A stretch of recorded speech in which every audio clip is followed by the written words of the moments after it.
Hi guys, thank you so much for watching my channel The Witty Turtle and today we are going to continue with the chapter Labor Cost. तो आज की class में हम लोग पढ़ने वाले हैं how to control labour cost. सबसे पहले हमें ये जानना जरूरी है कि what is labour cost. So labour cost consist of two things. The first one is total amount of wages. आप लोग कितना उनको डायरेक्टली वेजेस पे कर रहे हैं plus expenses related to those wages. Second में क्या हमें जानना है कि ये जो हम लोग लेबर कॉस्ट इनकर करते हैं तो वो या तो हम लोग आर्ली बेसिस पे या फिर पीस रेट पे हम लोग उनको पे कर सकते हैं. ये सब क्या है ये हम लोग आने वाले क्लासेस में पढ़ेंगे इन डिटेल. नेक्स्ट है लेबर कॉस्ट क्यों इंक्रीज होता है. कभी कभी क्या होता है ना, एक्सेसिव लेबर कॉस्ट हो जाता है, बहुत ज़्यादा हो जाता है. तो ये एक्सेसिव लेबर कॉस्ट हम लोग क्यों इनकर करते हैं.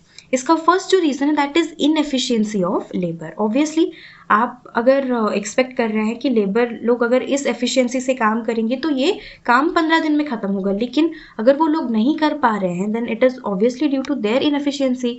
वो लोग उतने स्किल्ड नहीं है उस काम को करने के लिए. सेकेंड क्या है, लेबर कॉस्ट इंक्रीज होता है अगर आइडल टाइम बहुत ज़्यादा हो, हाई आइडल टाइम.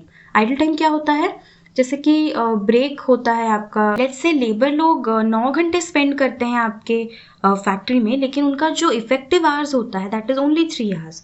तो ये जो 6 आवर्स क्या है, ये है हाई आइडल टाइम और इसको हम लोग बोलते हैं आइडल आवर्स. तो अगर ये बहुत हाई हो जाता है तो उस केस में भी हम लोग का जो लेबर कॉस्ट है वो इंक्रीज हो जाता है.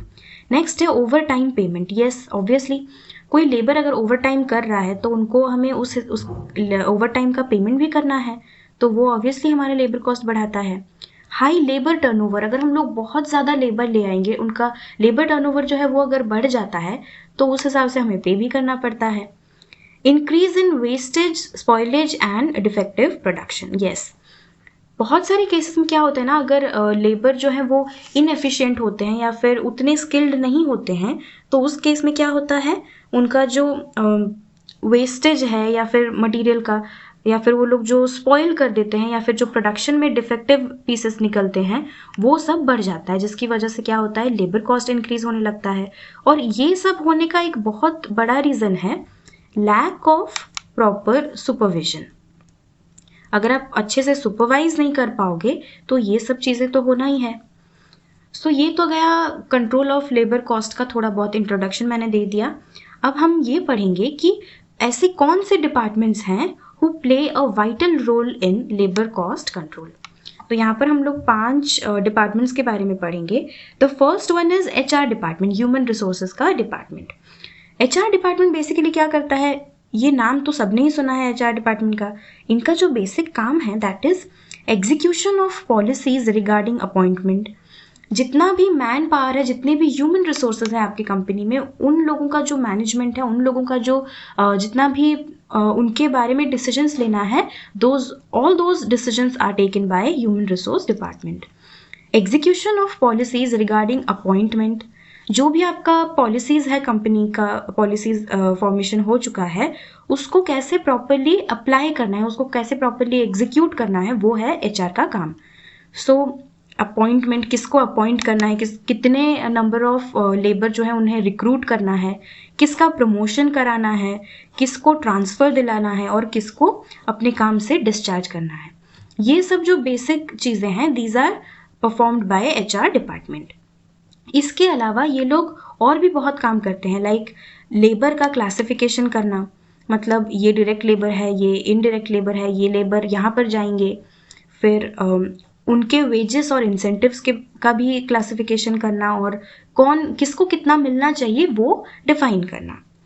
फिर इन सब के बाद ये लोग रिपोर्ट्स प्रिपेयर करते हैं रिगार्डिंग व्हाट, लेबर टर्नओवर कितना आ रहा है, कितना उन्होंने रिक्रूट किया है, प्रोडक्टिविटी कितना आ रहा है, और जो लेबर हैं उनका यूटिलाइजेशन कितना % हो रहा है, एब्सेंटिज्म कितना है, मतलब कितने % जो लेबर हैं वो लोग एब्सेंट रहते हैं, कितने नंबर ऑफ डेज तक वो लोग एब्सेंट रहते हैं, उनका आइडल टाइम कितना है.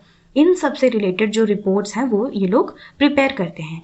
और ये रिपोर्ट्स प्रिपेयर करने की ज़रूरत क्या है, जब ये रिपोर्ट्स प्रिपेयर हो जाएंगे उसके बाद ये प्रोवाइड करेंगे कॉस्ट अकाउंटिंग डिपार्टमेंट को. कॉस्ट अकाउंटिंग डिपार्टमेंट को प्रिपेयर करने पे वो लोग उसका एक प्रॉपर जो है एक और फाइनेंशियल एस्पेक्ट से उसका रिपोर्ट बना के वो लोग टॉप मैनेजमेंट को सेंड करेंगे और टॉप मैनेजमेंट उसी से ही कॉस्ट कंट्रोल के जितने भी मेजर्स होते हैं वो लेते हैं। आई होप आपको समझ में आ गया है एचआर डिपार्टमेंट के बारे में। सेकेंड आता है industrial engineering department, control over working conditions, production method.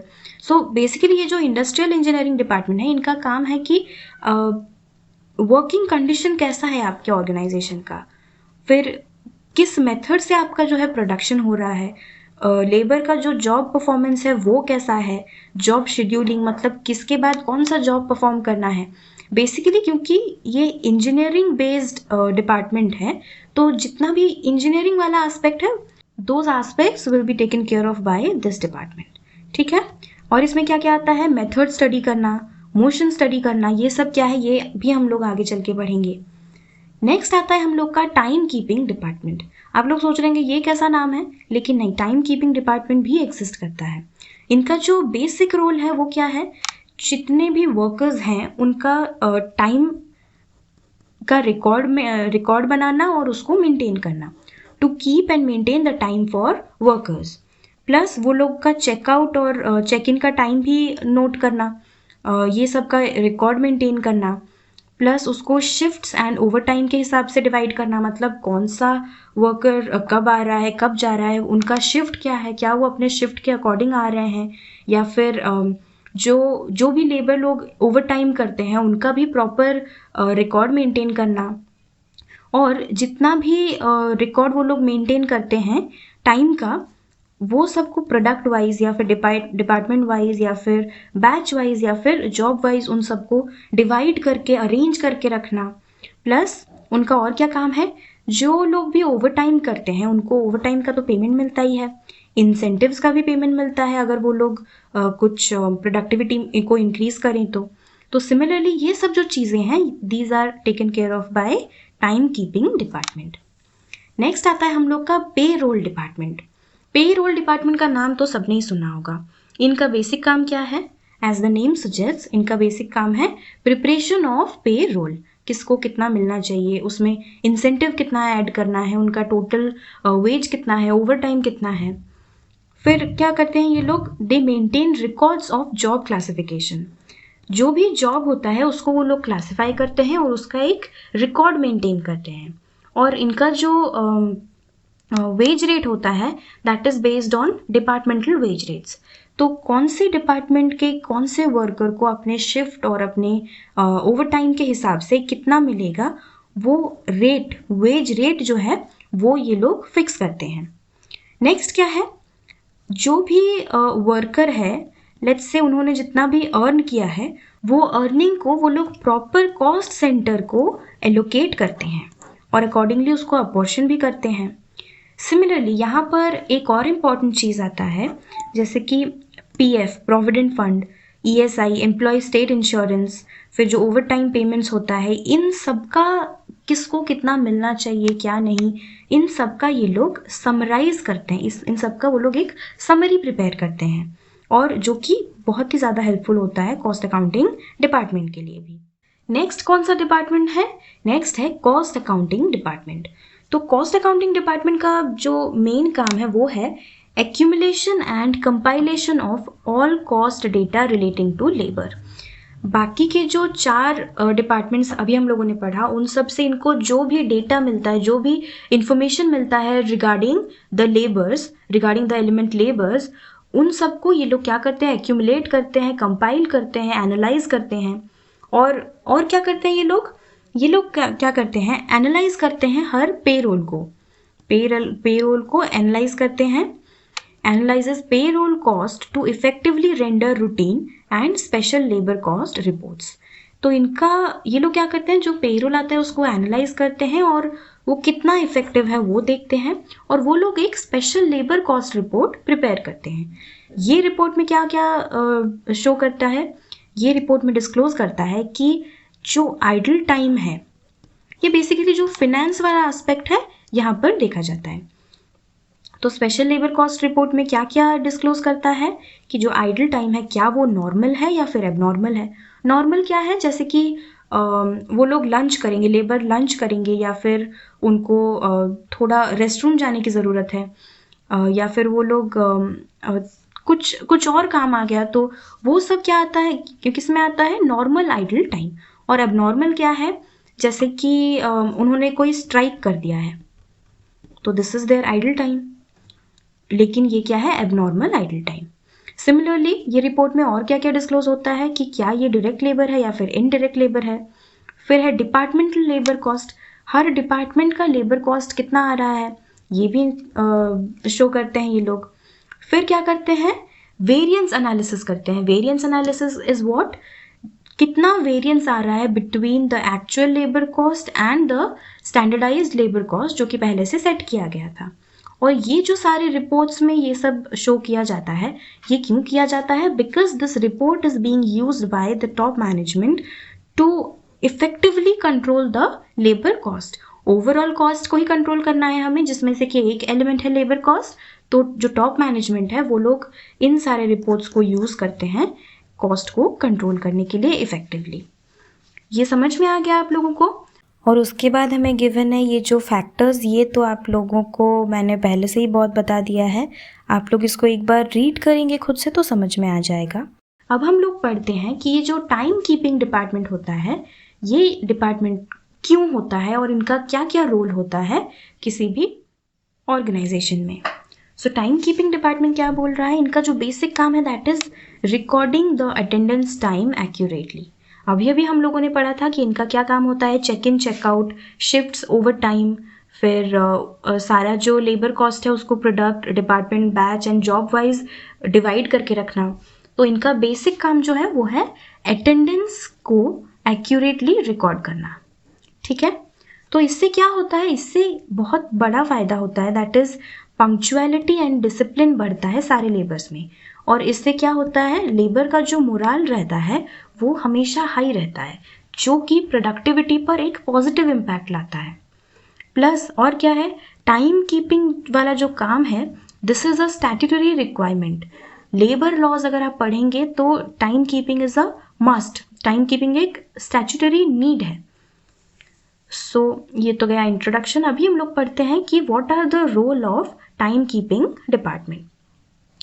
First है कि इनका ये लोग क्या करते हैं, जो टोटल नंबर ऑफ आवर्स किस लेबर ने कितना नंबर ऑफ आवर्स तक काम किया है वो ये लोग कैलकुलेट करते हैं, और अकॉर्डिंगली ये लोग क्या करते हैं, वो उस लेबर का वेज कितना होगा वो कैलकुलेट करते हैं। और यहाँ से ये लोग एक टाइम रेट का भी कैलकुलेट करते हैं कि अगर मतलब पर आवर का जो रेट होता है, हम लोग पढ़ते हैं ना न्यूमेरिकल्स में 5 रुपीज़ पर आवर, तो ये जो टाइम रेट है यहाँ पर कैलकुलेट किया जाता है।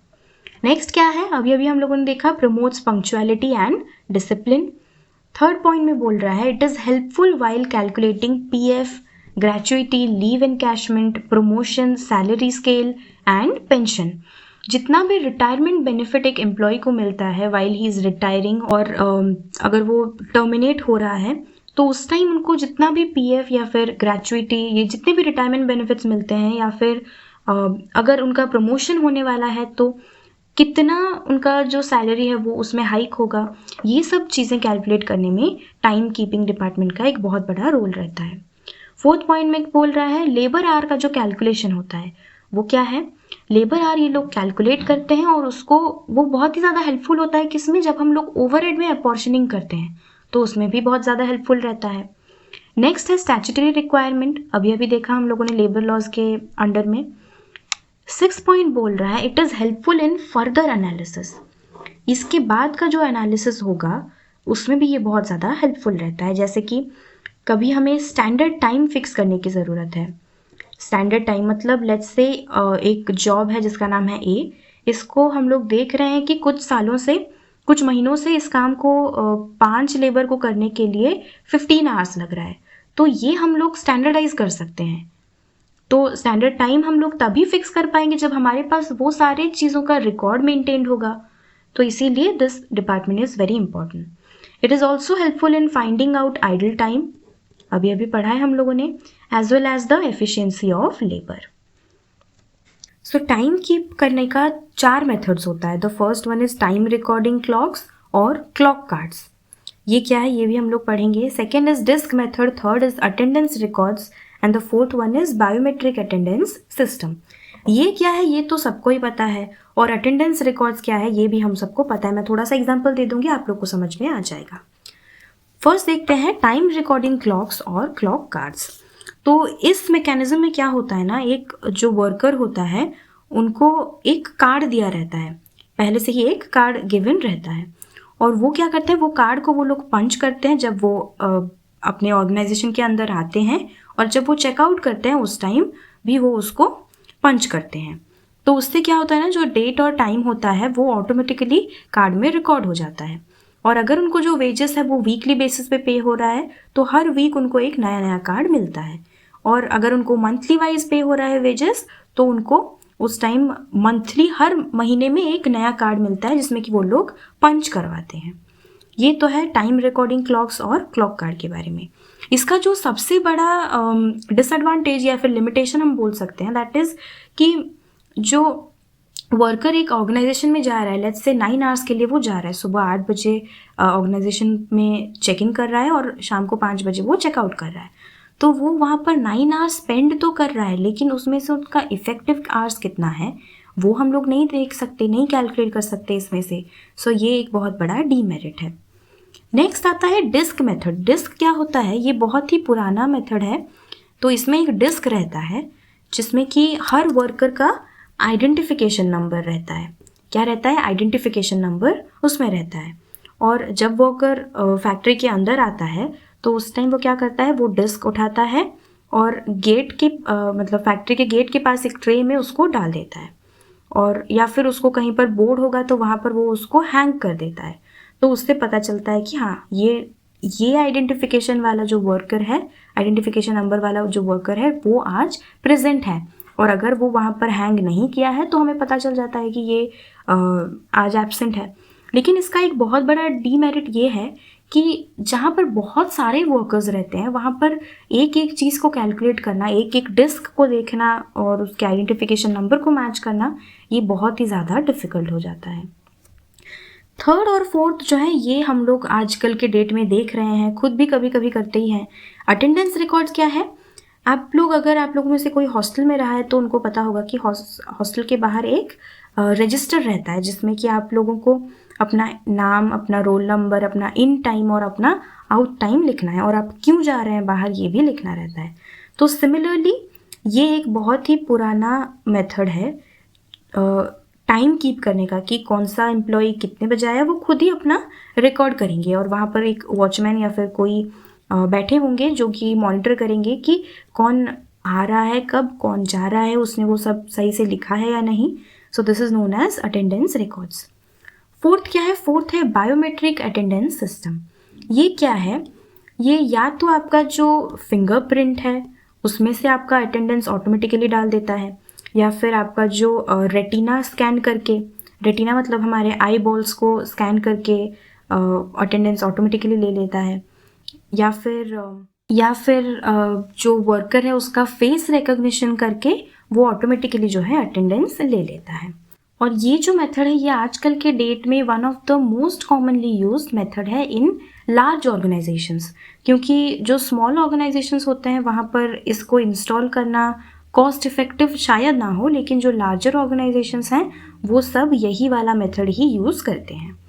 और इसका एक सबसे बड़ा मेरिट है या एडवांटेज है कि यहाँ पर कोई मैनिपुलेशन, जैसे यहाँ पर कोई प्रॉक्सी लगा देगा, यहाँ पर कोई और वर्कर आके अपने फ्रेंड वर्कर का प्रॉक्सी लगा देगा, that is not possible in this case. So ये one of the most commonly used method of time keeping है। इसके बाद बुक में दिया है essentials of a good time keeping system, और मैंने अभी तक आपको जितना भी समझाया है अगर आप लोगों ने अच्छे से समझ लिया है तो ये भी आप लोग समझ पाएंगे। सो प्लीज़ इसे एक बार खुद बुक से पढ़िए, और आज का क्लास यहीं तक रखेंगे। आई होप आप लोगों को आज सब कुछ समझ में आया। प्लीज़ इस वीडियो को लाइक करें, अपने दोस्तों के साथ शेयर करें और मेरे चैनल द विटी टर्टल को सब्सक्राइब करें।